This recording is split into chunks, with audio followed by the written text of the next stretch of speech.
Assalamualaikum warahmatullahi wabarakatuh. Innal hamdalillah wassalatu wassalamu ala Rasulillah wa ala alihi wa ashabihi wa man tabi'ahu bi ihsanin ila yaumil qiyamah. Allahumma shalli ala Muhammad wa ala ali Muhammad kama shallaita ala Ibrahim wa ala ali Ibrahim fil alamin innaka Hamidum Majid. Alhamdulillah, ikhwati fillah, bapak-bapak, saudara-saudara yang mudah-mudahan dirahmati oleh Allah Subhanahu wa taala. Alhamdulillah, pada kesempatan malam hari ini dengan izin Allah Subhanahu wa taala kita dikumpulkan di majelis yang mulia ini. Maka marilah kita senantiasa meluruskan hati dan niatan kita bahwa apa yang kita laksanakan semata-mata karena menginginkan keridhaan Allah Subhanahu wa taala. Bapak-bapak, saudara-saudara yang mudah-mudahan dirahmati oleh Allah Subhanahu wa taala, di dalam satu hadis yang disampaikan oleh Ibnu Umar radhiyallahu anhuma, dia katakan, kuntu jalisan ma'a Rasulillahi sallallahu alaihi wasallam. Kami pernah duduk-duduk bersama Rasulullah sallallahu alaihi wasallam. Faja'a rajulun minal ansor. Kemudian datanglah seorang laki-laki dari kaum Ansor. Fasalima ala nabi. Dia mengucapkan salam kepada Nabi. Faqal. Kemudian dia bertanya, ya Rasulullah, ayul mu'minina afdal. Wahai Rasulullah, orang mukmin seperti apa yang paling baik? Qala ahsanuhum khuluqan, yaitu seorang mukmin yang paling baik akhlaknya. Lantas dia pun bertanya lagi, ayul mu'minina akyas. Lantas orang mukmin seperti apa yang paling cerdas? Qala, Rasulullah menjawab, aksaruhum lil mauti dzikran wa ahsanuhum lima ba'dal mauti istidadan. Ulaikal akyas, yaitu orang mukmin yang paling banyak mengingat mati dan yang paling baik melakukan persiapan untuk menghadapi kematian. Ulaikal akyas, orang mukmin seperti itu yang cerdas. Di dalam riwayat yang lain, Rasulullah juga bersabda, al-kaisu man dana nafsahu wa amila lima ba'dal maut, wal ajizu man ittaba nafsahu hawaha wa tamanna 'ala Allah. Jadi orang yang cerdas itu adalah orang yang mampu menundukkan hawa nafsunya, mandana nafsahu, wa amila lima ba'dal maut, dan mau beramal untuk kehidupan setelah kematiannya. Sementara orang yang lemah, orang yang bodoh adalah orang yang memperturutkan hawa nafsunya, tetapi dia masih berangan-angan untuk mendapatkan ampunan Allah. Sehingga bagaimana bapak-bapak, saudara-saudara yang mudah-mudahan dirahmati oleh Allah Subhanahu wa taala, kita senantiasa memperbanyak mengingat kematian. Yang ini merupakan pertanda kecerdasan seorang mukmin. Dan Rasulullah senantiasa berwasiat, aksiru dzikraha dimil ladat, yakni al-maut. Perbanyaklah oleh kalian mengingat-ingat hancurnya segala kesenangan, yakni kematian. Dan mengingat kematian, kata Imam Ad-Daqaq, man aksara min dzikril maut ukrima bisalasati asya. Barang siapa yang memperbanyak mengingat kematian, maka dia akan dimuliakan dengan 3 perkara. Pertama, takjilut taubah, segera tobat. Yang kedua, qanaatul qalbi, hatinya qanaah, merasa cukup dengan apa yang Allah berikan. Yang ketiga, nasyitun fil ibadah, rajin dalam ibadah. Wa man nasyal mauta, dan barang siapa yang melupakan kematian, udziba bisalasati asya, maka dia akan diadab dengan 3 perkara pula. Pertama, taswifut taubah, menunda-nunda tobat. Nanti saja, saya masih sehat, saya masih muda. Padahal kata Ibnul Qayyim, at-taswif min ru'usi amwalil mafalis, sikap menunda-nunda merupakan modal dasar orang-orang bangkrut. Kemudian yang kedua, tarkur ridho bil kafaf. Jadi orang yang melalaikan kematian, dia akan diadab. Yang kedua, tarkur ridho bil kafaf, meninggalkan sikap ridho terhadap kecukupan. Artinya serba kurang. Berapapun dunia yang dia dapatkan, dia merasa kurang. Kemudian yang ketiga, at-takasul fil ibadah, malas-malasan di dalam beribadah.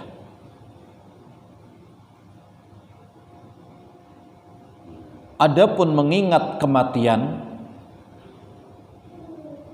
maka akan memiliki banyak faedah yang disebutkan oleh Imam Ad-Daqqaq tadi. Dan di antara mengingat kematian itu adalah mengingat perkara-perkara yang akan dihadapi oleh seseorang sebelum kematiannya. Di antara perkara yang akan dihadapi oleh seseorang menjelang kematian, yang pertama adalah sekaratul maut. Jadi satu kepayahan, rasa berat yang dialami oleh seseorang menjelang kematian, yang mana sekaratul maut ini akan dirasakan dan dialami oleh setiap orang.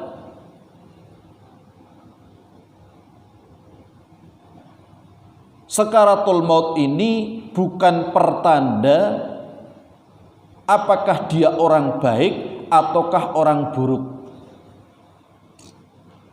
Jadi sakitnya sekaratul maut itu bukan pertanda bahwa dia orang yang jahat, bahwa dia orang yang buruk, tidak. Tetapi kedudukan sekaratul maut itu nanti sebagaimana rasa sakit yang akan menimpa kepada seseorang, rasa sakit yang dialami oleh seseorang, di mana ketika dia sabar menghadapinya, maka sakitnya sekaratul maut itu merupakan penghapus terhadap dosa-dosa atau meningkatkan derajat seseorang. Dan sekali lagi, sekaratul maut ini juga dialami oleh Rasulullah Sallallahu Alaihi Wasallam, orang terbaik. Sehingga di dalam satu riwayat yang ada sini diriwayatkan oleh Abdullah bin Mas'ud radhiyallahu an, dia berkata, dakhaltu ala Rasulillahi sallallahu alaihi wasallam wa huwa yu'aku, faqultu ya Rasulullah innaka la tu'aku wa'kan syadidan, qala ajal, inni u'aku kama yu'aku rajulani minkum. Jadi aku masuk menemui Rasulullah sallallahu alaihi wasallam dalam keadaan beliau demam yang sangat tinggi. Jadi badan beliau panas yang luar biasa. Lalu aku berkata, wahai Rasulullah, sungguh engkau mengalami demam yang sangat berat. Maka beliau mengatakan, beliau pun menjawab, benar, sesungguhnya aku mengalami demam sebagaimana demam yang dialami oleh 2 orang dari kalian. Jadi bagaimana Rasulullah mengalami panas demam yang luar biasa, 2 kali lipat manusia biasa.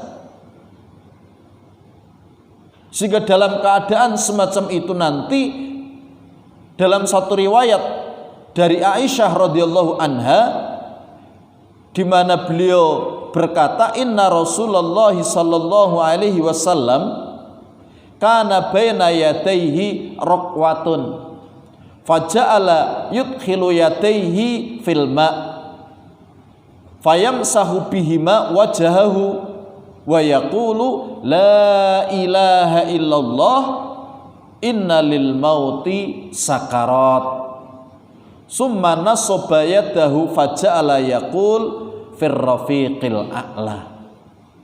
Nih kondisi Rasulullah ketika menjelang kematian. Aisyah katakan, sesungguhnya di hadapan Rasulullah ada bejana kecil berisi air.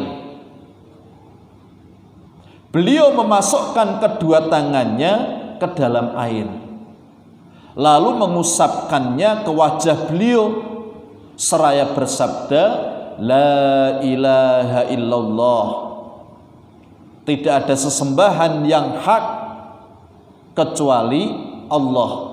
Inna lil mauti sakarat, sesungguhnya kematian itu ada sekaratnya.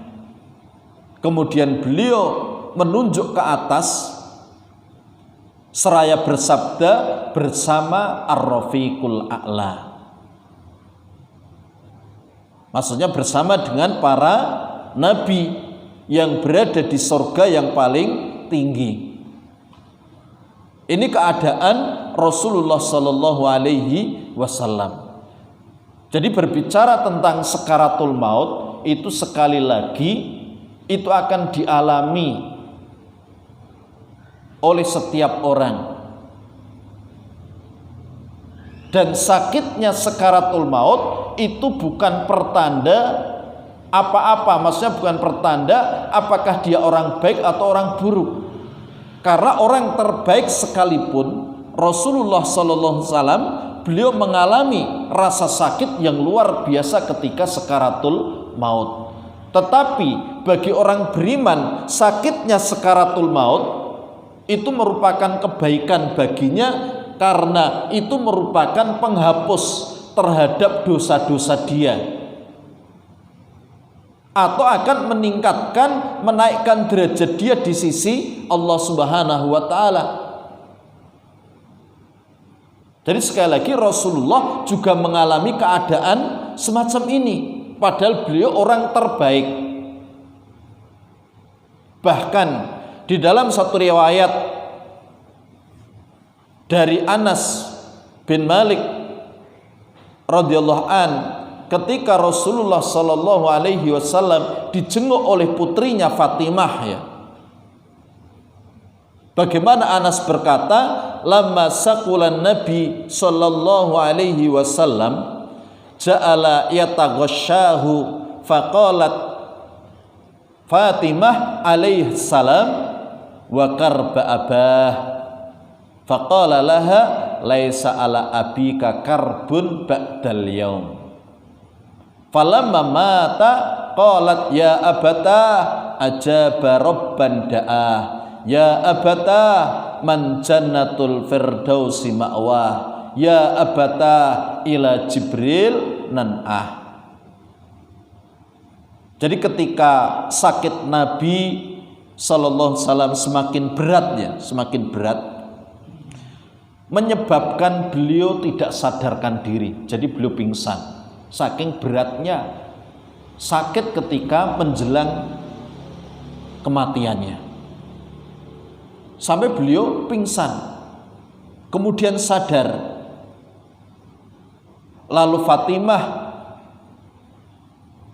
radhiyallahu anha berkata, sungguh penderitaan yang engkau rasakan wahai ayahanda.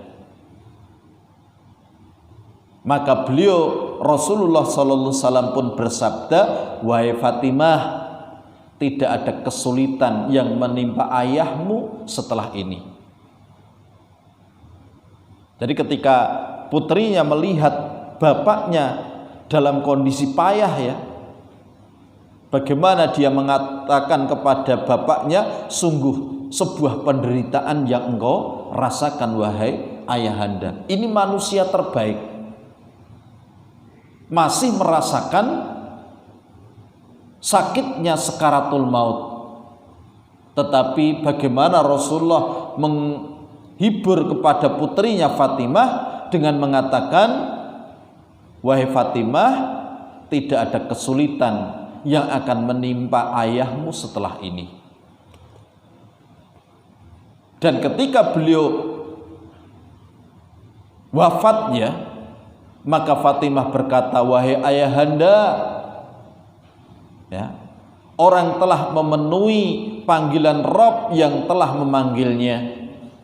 Wahai ayahanda, sesungguhnya surga Firdaus tempat kembalimu.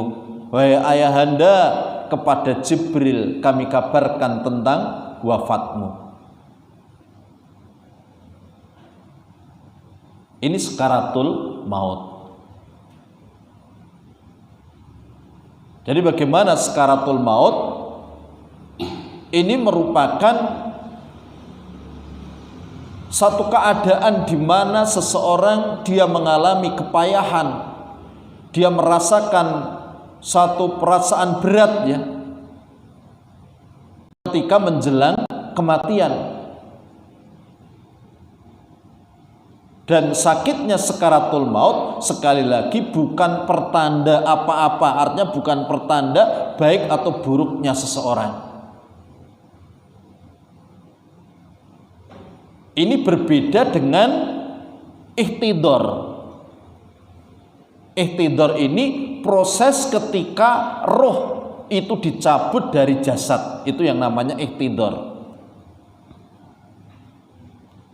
Dan ini merupakan perkara gaib yang tidak diketahui oleh seseorang yang hidup. Jadi antara sakaratul maut dengan ihtidor itu beda. Jadi ihtidor ini adalah saat-saat ketika roh dicabut dari jasad. Dan sekali lagi ihtidor ini perkara gaib. Karena roh itu gaib, malaikat pencabut nyawa itu juga gaib. Yang ini nanti akan berbeda keadaan orang-orang beriman dengan keadaan mereka orang-orang kafir. Bagaimana orang-orang beriman ini nanti ketika dicabut nyawanya itu dalam keadaan mudah ya, sebagaimana hadis Barok bin Azib, bagaimana seorang mukmin ketika roh dicabut dari jasad itu seperti air yang keluar dari kendi.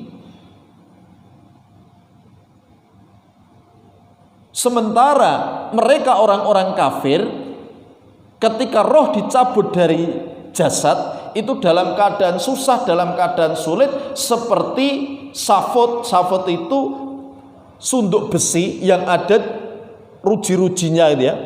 Jadi besi berduri yang dicabut dari kain wol yang basah. Susah. Kalaupun misalnya bisa, maka kita bisa bayangkan bagaimana keadaan kain wol tersebut. Dia akan rusak, akan hancur, akan modal madul itu ya. Ini saat ihtidor, ketika roh dicabut, dan ini perkara gaib. Kalau ini ihtidor ini perkara gaib. Dan dalam keadaan semacam itu nanti bagaimana setan dia akan datang menggoda anak Adam menggoda manusia ketika dia menghadapi kematian. Dan ini merupakan satu ujian yang sangat berat.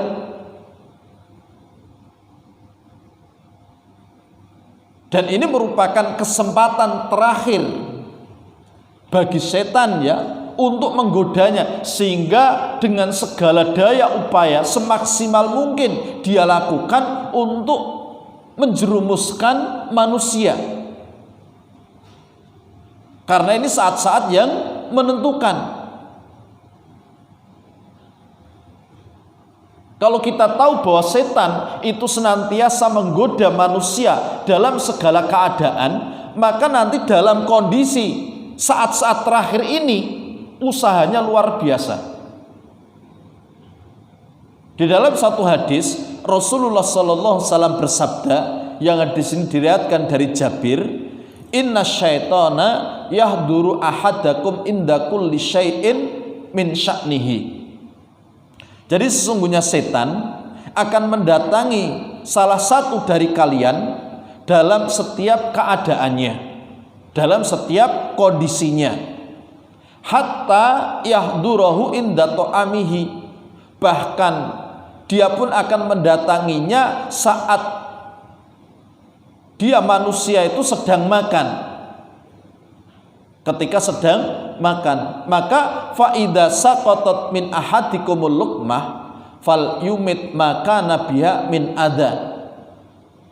Maka apabila ada makanan yang jatuh dari kalian, maka hendaknya dia mengambilnya dan membersihkan kotorannya, ya, membersihkan kotorannya.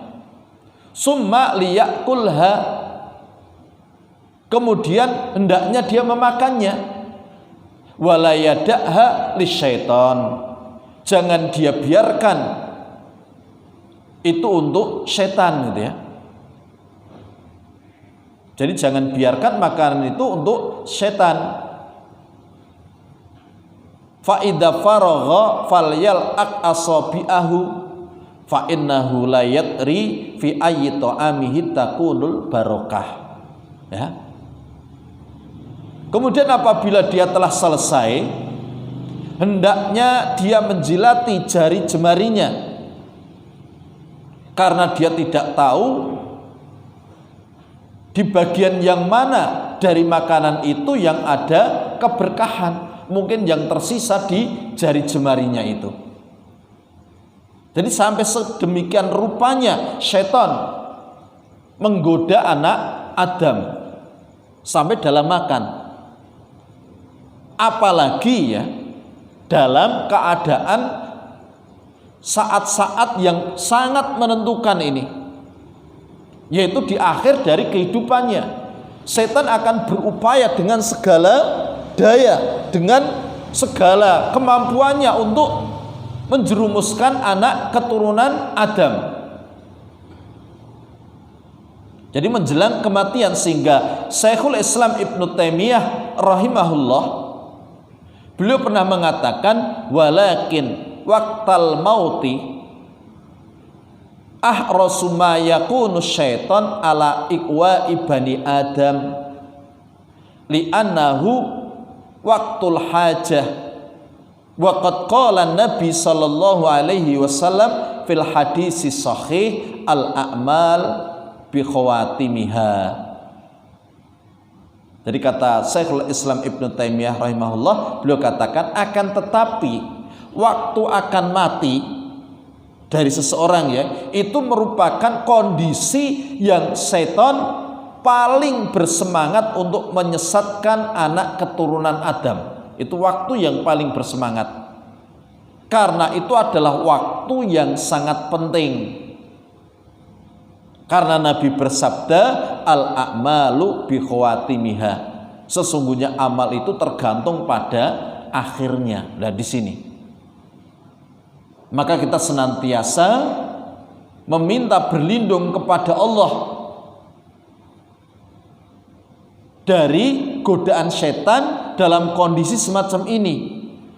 Sehingga rahasianya kenapa Rasulullah sallallahu alaihi wasallam belum mengajarkan doa yang hendaknya kita baca di dalam sholatnya, sebelum salam, setelah tahiyat, dan itu merupakan waktu atau keadaan yang mustajab untuk berdoa, yaitu diantara doa yang diajarkan oleh Rasulullah, Allahumma inni a'udzubika min adzabi jahannam. Satu, ya Allah, sesungguhnya aku berlindung kepadamu dari azab jahannam.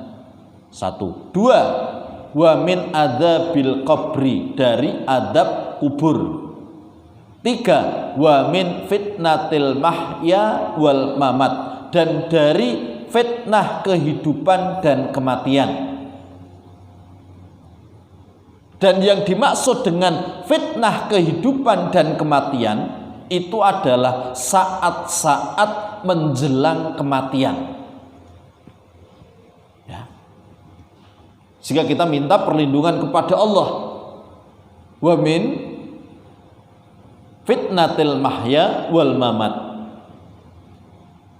Jadi dari fitnah kehidupan dan kematian, maksudnya saat-saat seseorang menjelang kematian, itu maksud daripada min fitnatil mahya wal mamat wa min syarri fitnati masihid dajjal, dan dari fitnahnya al-masih ad-dajjal itu. Sehingga sekali lagi Bapak-bapak, saudara-saudara yang mudah-mudahan dirahmati oleh Allah Subhanahu wa taala, bagaimana kita senantiasa memohon berlindung kepada Allah, ya, agar kita dijaga oleh Allah Subhanahu wa taala dalam kondisi-kondisi semacam itu, ya. Karena sekali lagi setan sangat bersemangat mendatangi manusia saat-saat akhir dari kehidupannya,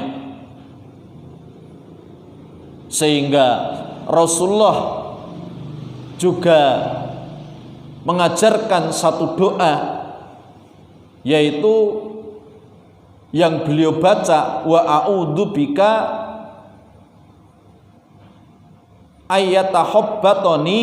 ayahobbatoni syaiton indal maut. Aku berlindung kepadamu agar tidak disesatkan syaitan ketika kematian. Karena bagaimana nanti syaitan ini dengan segala upaya, ya, menjerumuskan anak keturunan Adam. Dia akan datang dalam wujud sebagai bapaknya, sebagai orang tuanya, sebagai ibunya, yang membujuk, merayu, ya, kepada manusia untuk keluar dari agama yang benar. Dan hadis ini dijelaskan oleh Al-Khattabi, ya, mengenai bentuk gangguan setan ketika mendekati kematian. Beliau katakan isti'adzatuhu alaihi salatu wassalam, ya. Jadi permohonan perlindungan Nabi sallallahu alaihi wasallam dari disesatkan setan, ya, ketika kematian, itu bentuknya adalah setan mengganggunya ketika dia hendak meninggal dunia. Lalu setan menyesatkannya sehingga menghalangi dia untuk bertaubat atau menutupi dirinya sehingga tidak mau memperbaiki urusannya atau memohon maaf dari kedzaliman yang pernah dia lakukan, atau membuat dia merasa putus asa dari rahmat Allah, atau membuat dia benci dengan kematian dan merasa sedih meninggalkan hartanya, sehingga dia tidak ridho dengan keputusan Allah berupa kematian dan menuju akhirat, sehingga dia akhiri hidupnya dengan keburukan lalu dia bertemu Allah dalam kondisi dia, yaitu Allah, murka kepadanya. Nih, ini yang dilakukan oleh setan, yang dijelaskan oleh Al-Khattabi tentang hadis Rasulullah SAW tadi itu. Kemudian Al-Khattabi pun menegaskan, diriwayatkan bahwa tidak ada kesempatan yang lebih diperhatikan setan untuk menyesatkan manusia selain ketika kematiannya. Dia akan mengundang rekan-rekannya dengan mengatakan, kumpul di sini. Jika kalian tidak bisa menyesatkan pada hari ini, kalian tidak lagi bisa menggodanya selamanya. Nih. Jadi bagaimana? Ini merupakan kesempatan terakhir, ya, sehingga setan tidak menyia-nyiakannya. Maka kita lihat bagaimana satu kisah yang menimpa kepada seorang ulama besar, seorang imam ahlus sunnah, ya, Imam Ahmad bin Hambal, seorang ulama yang hafal 1 juta hadis. Dia diakui oleh Imam Syafi'i tentang ilmu hadisnya, gitu ya. Sehingga dalam perkara hadis, bagaimana Imam Syafi'i, dia akan bertanya kepada Imam Ahmad. Kita lihat kondisi ketika beliau hendak meninggal. Itu diceritakan oleh anaknya, yaitu Abdullah bin Ahmad. Apa kata Abdullah? Hadartu wafata Abi Ahmada. Jadi aku menghadiri wafatnya bapakku Ahmad. Wa biyadil khirqah li asudda lihyaihi. Sedangkan di tanganku ada kain untuk mengikat rahangnya.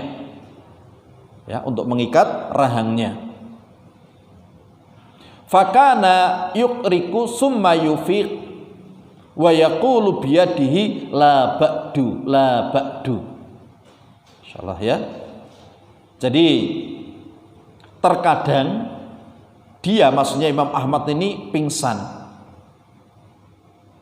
Jadi ketika mau menjelang kematiannya, jadi dia pingsan, kemudian sadar. Lah ketika sadar, dia tuh mengatakan la ba'du la ba'du. Ya, tidak belum gitu ya. Kemudian pingsan lagi, sadar lagi. Begitu sadar, sambil menggerakkan dengan tangannya, ya, dia katakan la ba'du, tidak belum gitu ya. Maka kata Abdullah, ya, fa'ala hadza miraran. Dia senantiasa melakukan semacam ini terus menerus. Fakultu, maka aku pun mengatakan kepadanya, fakultu lahu ya abati ayu syai'in ma yabdu minka. Maka aku pun mengatakan, wahai ayahanda, wahai bapakku, ada apa denganmu, apa yang terjadi dengan dirimu, gitu. Maka kemudian ketika ditanya semacam itu, faqala, maka dia pun berkata, inna syaitana qaimun bihadai adin ala anamilihi yaqulu ya Ahmad futtani wa ana aqul la ba'du hatta amut. Ya. Jadi ketika ditanya oleh anaknya seperti itu, kemudian Imam Ahmad pun mengatakan, faqala inna syaitana qaimun bihadai adin ala anamilihi. Sesungguhnya setan sedang berdiri di hadapanku sambil menggigit jari.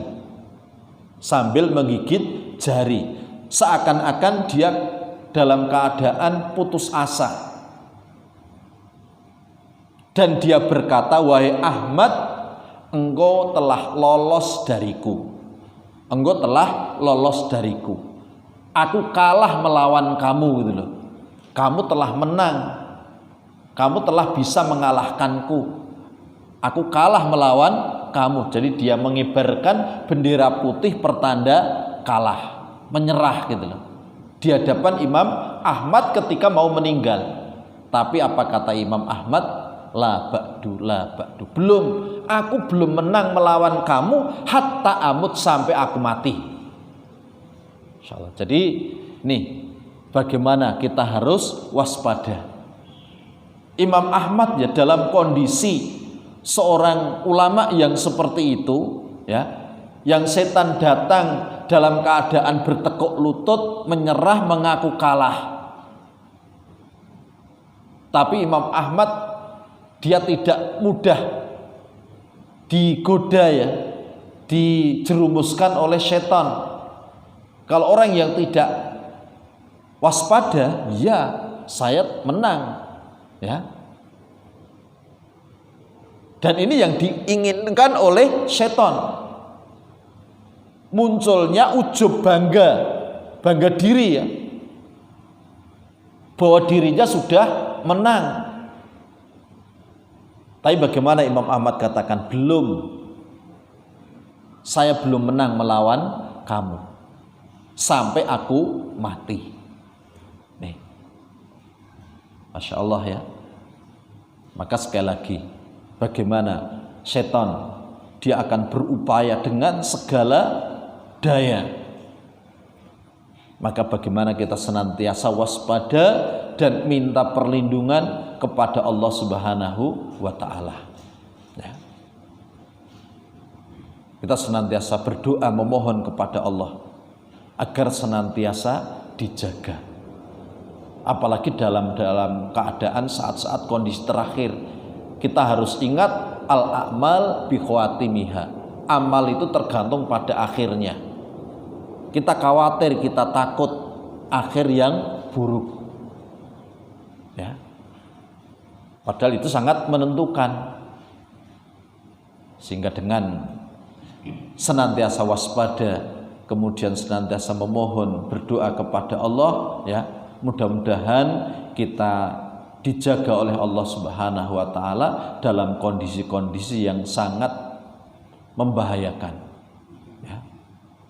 Kondisi yang sangat menentukan di saat akhir dari kehidupan kita. Ini yang bisa kita sampaikan pada kesempatan malam hari ini. Mudah-mudahan bermanfaat bagi kita semuanya, senantiasa mengingatkan kita untuk senantiasa waspada ya, kemudian berusaha bersungguh-sungguh untuk melakukan kebaikan-kebaikan, membiasakan kebaikan-kebaikan di dalam hidup kita, sehingga kita berharap kebaikan yang kita lakukan itu akan terbawa dan kita lakukan di akhir-akhir dari kehidupan kita. Ini yang bisa kita sampaikan. Kalau ada salah khilafnya, saya istighfar kepada Allah, mohon maaf. Aqulu qouli hadza wa astaghfirullah li wa lakum wa lisairil muslimina min kulli dzambin innahu huwal ghafurur rahim. Mari kita tutup majelis pada kesempatan malam hari ini dengan doa kafaratul majelis. Subhanaka Allahumma wa bihamdika asyhadu an la ilaha illa anta astaghfiruka wa atubu ilaik. Wassalamualaikum warahmatullahi wabarakatuh.